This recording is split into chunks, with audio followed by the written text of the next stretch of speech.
Well, hey everyone, it's Marcus, and welcome to more chatting in my jungle room. I'm heading all the way over to Sydney today, where I'm speaking to Robert Jeffrey. Robert is, of course, from the Valleys. We're going to find out all about it. Robert Jeffrey, hey, how are you?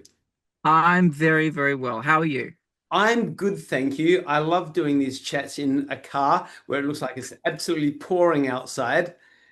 I know I had to grab a minute and I was like, where do I go? What's a good backdrop? Oh, stuff it. We'll just do it in the car. It's very, very chill, very relaxed. You've got the beautiful backdrop there for everybody to look at. So, You know you what? know, My little jungle room. I love nature, and very nature good. loves me, hopefully. Um, Yeah. yes, I so can't compete with that. So that's No, I like it though. I like it. I like the comfort of the car when it's so shitty outside. I think you've made a good choice. Now, Robert, the Valleys, I mean, you've been kicking butt with the Valleys for a good few years now, and you have got a huge fan base. It's just going gangbusters for you.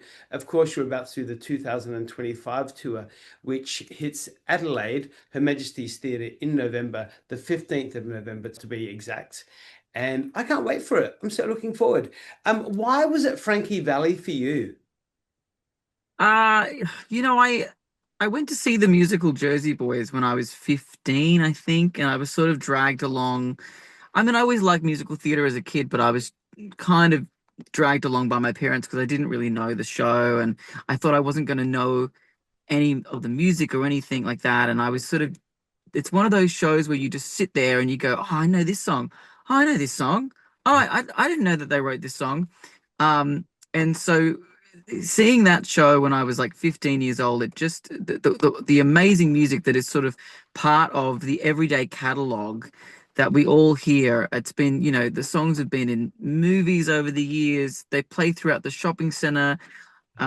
It's just, you know, it's in the blood of everybody. And hearing that story of how those songs were written and how the group, you know, became a group and then they fell apart as a group and then they Frankie became a solo act and all of the dramas in between. It's just an incredible story. So in our show, we try to tell a little bit of that story, but we certainly don't impersonate or we don't pretend to be. I mean, you know, we sort of don't ask the audience to suspend their disbelief too much. Being a red-headed Frankie Valli wouldn't maybe fly as much.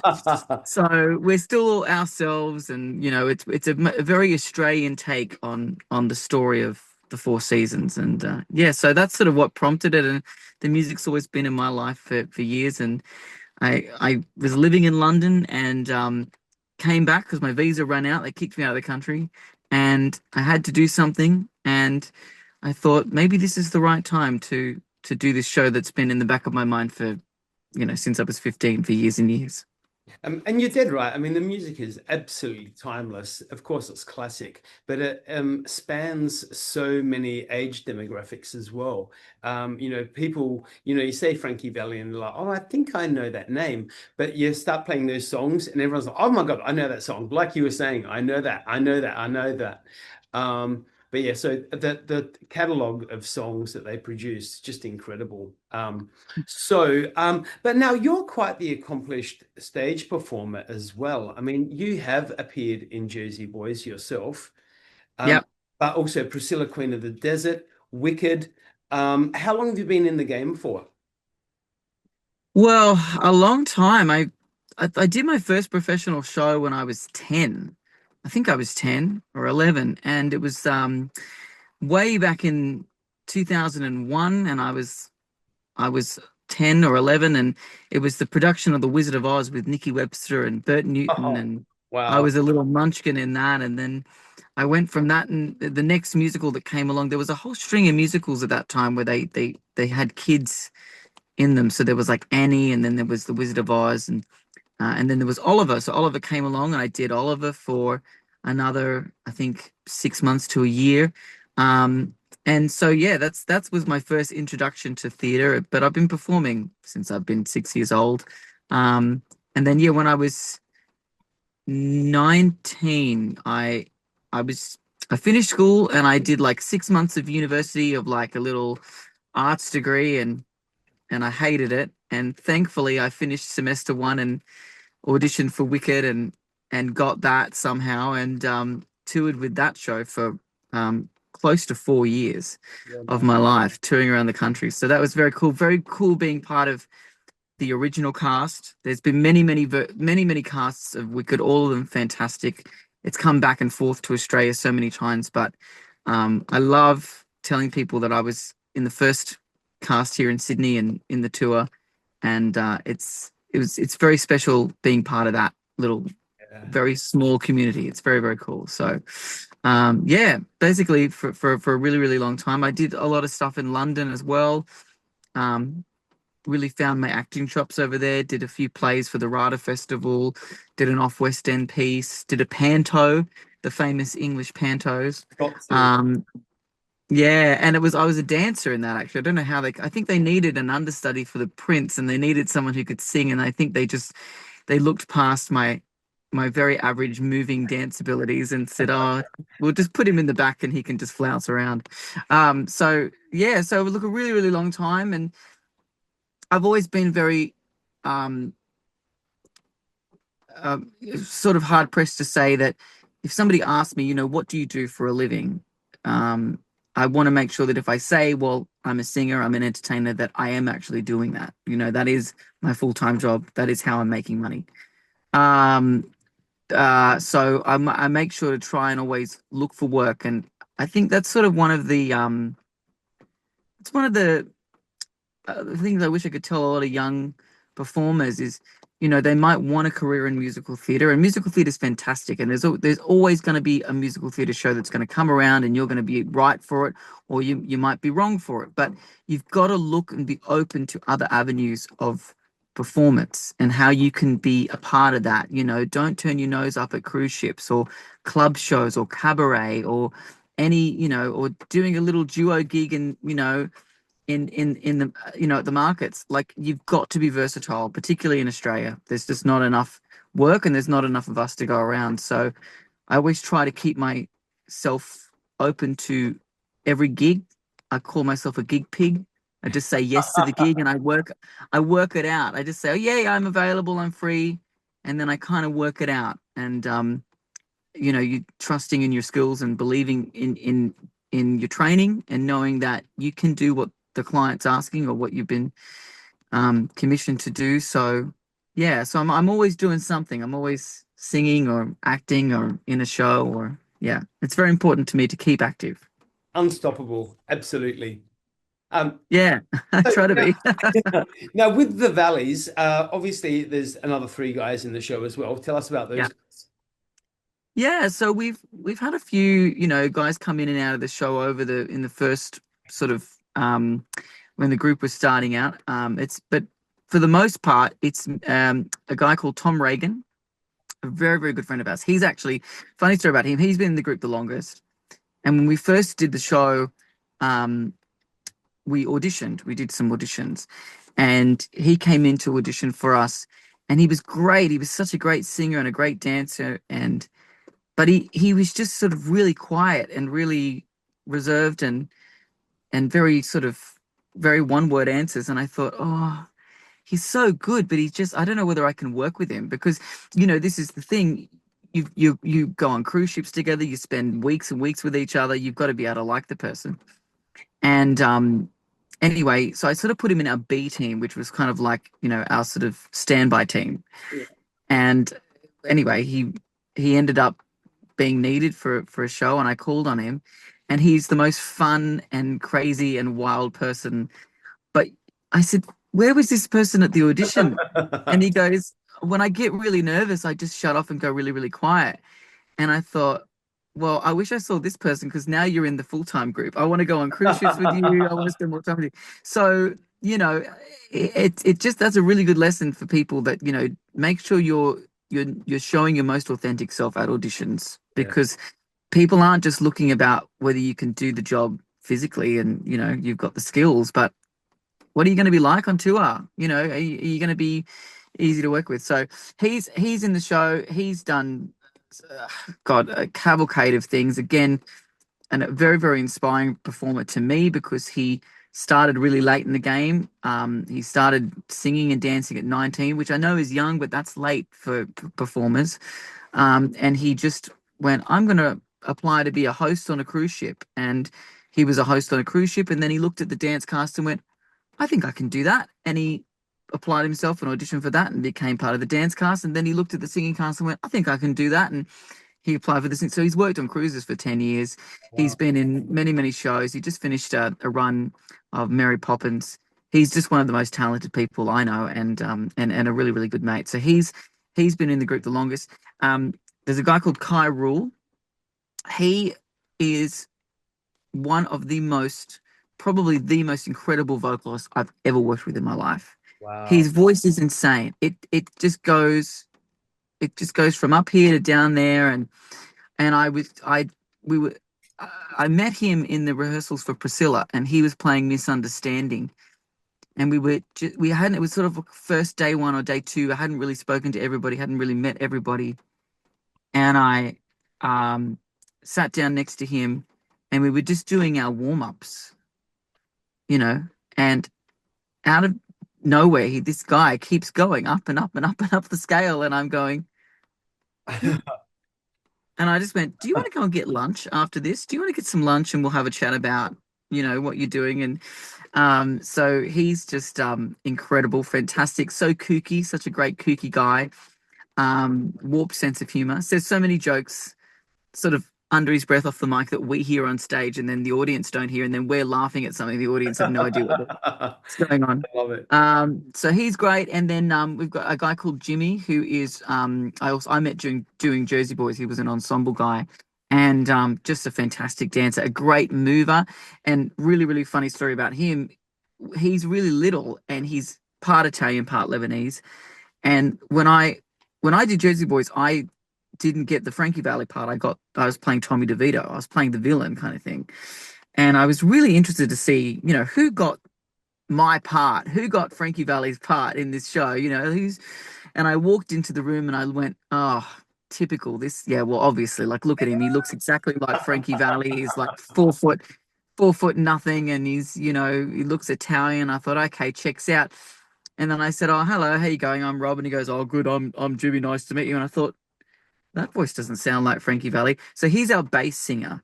He's actually he's actually got he's got a higher register, but he's our bass singer, and everybody loves it because when we come on the stage, people all think he's going to come out with the high falsetto, Yeah. and he's actually, she said it walk like, he's the bass singer. So yeah, so we're great mates. We've traveled, oh God, so many ships together and roomed in so many places together. You do a corporate gig or something, they usually put you shared rooms or whatever, and we just get along really well. We gel as a group, and I think that's really important because you are spending so much time together, but audiences want to see you having fun. You need to genuinely want to be there. You want to have fun, and they can sense it. They can sense if something's off. They can sense. So yeah, they're the main four, and then we have two wonderful swings. A guy called Greg Robinson, and another guy called Dan Ablett, who they're both fantastic. And you can just call them up and say, oh, Jimmy's got the flu. Can you dip in for the bass part? And I'll say, yep. And then the next week, oh, Kai's got the flu. Can you dip in for the, tenor part? And they just jump in, and I don't know how their brain works and how they can have so many parts and lines and tracks in their head at the same time, but it works for them. So they're fantastic. So yeah. Now, the Valleys have been to Adelaide before, haven't they? Was it last year? Yeah, we did. We went to Adelaide, and look, we've been mostly Sydney based. Yep. And because, we're so blessed in Sydney, we have these things called like RSL clubs and leagues clubs, and they're kind of everywhere, and they've all got, or most of them have got these fantastic auditoriums with, a decent amount of seats in them, and that's kind of where we've really learn our craft, because you've got people that are sitting on tables, and if they don't like the song, they'll get up and go for a drink or whatever. It's a hard audience, but it's a good audience to know what works and what doesn't work. So that's why we were able to translate that into ships and things like that. But we've spent most of the time in Sydney. Did a little bit in Queensland, but yeah, a wonderful guy called Mario Maiolo came out of the blue, and he just said, I want to take you guys to Adelaide, the Majesty's Theatre. And we went, okay. sure, like that sounds great, but nobody knows us down there. Nobody's heard of us. And we thought we might just sell out the stalls or the bottom level of the theater. And we went and we sold out the Joy. We sold out 14 with the most people we'd ever performed in at one time. And we had the best time. Adelaide audiences, they know how to party, they know how to have a good time, and they just loved it. And we loved it in this beautiful theater that Yeah. um it's just stunning. The theater is just stunning. It's so beautifully renovated. So we're this time we're coming to Adelaide, but we're also going to and I'm going to say this wrong, but on the Friday night we're going to Port Noarlunga, What no longer?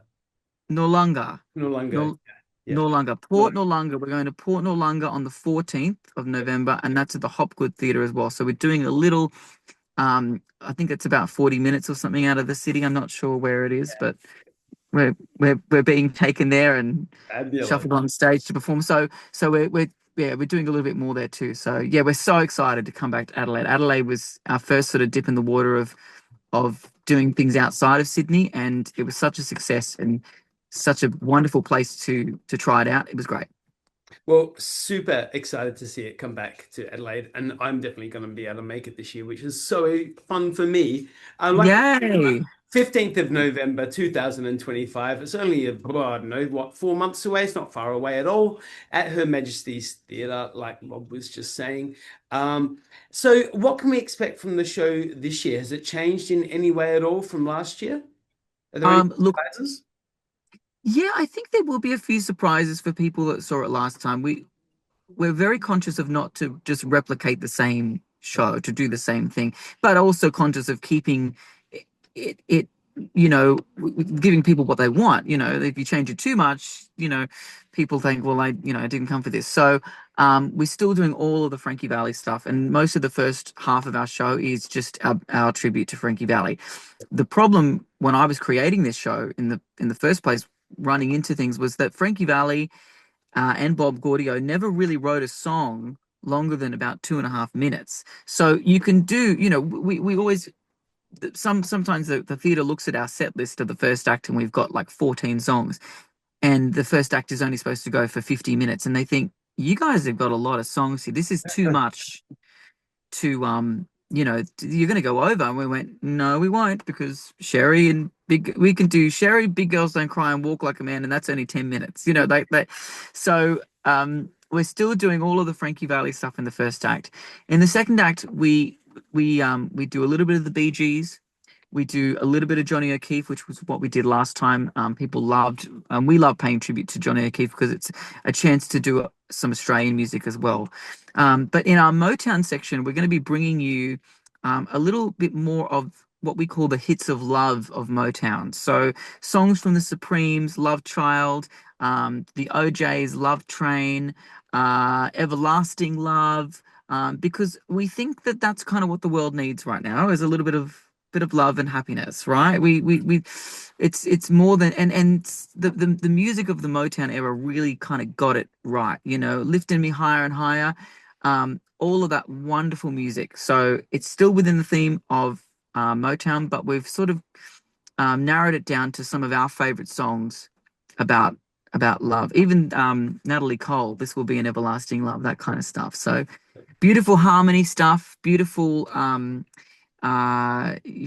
choreography. So yeah, lots and lots of fun. Robert Jeffrey, I am super duper looking forward to it now. So don't even tease me anymore. I'm Okay. 100% there. So, like we said, everybody, we are speaking to Robert Jeffrey. He is, of course, from the Valleys, who's coming to Adelaide on the 15th of November, 2025, Her Majesty's Theatre. Get onto the Adelaide Festival Centre website to grab your tickets. But also don't forget down at Noarlunga as well. There is another show Yeah. as well. So get tickets to both, even if you want. Everyone splurge. And Rob, thank you so much for your time. You get back on the road driving. I know you've got meetings to get to, and we will chat in due course. And I cannot wait to see you when you get to Adelaide. Thanks so much. Thanks for having me on. It's been an absolute pleasure. And you've got my friend Rob Mills's poster in the background I do too. back there. Yes, back there. Yes. There we go. Oh, See? I did Wicked with Rob. I was Oh, I was his when he made his entrance as Fiero. I was his chauffeur driver that would drive him on in the cart. So you can ask if you speak to him again, ask him all about our secret handshake that we had I will. on and off the stage.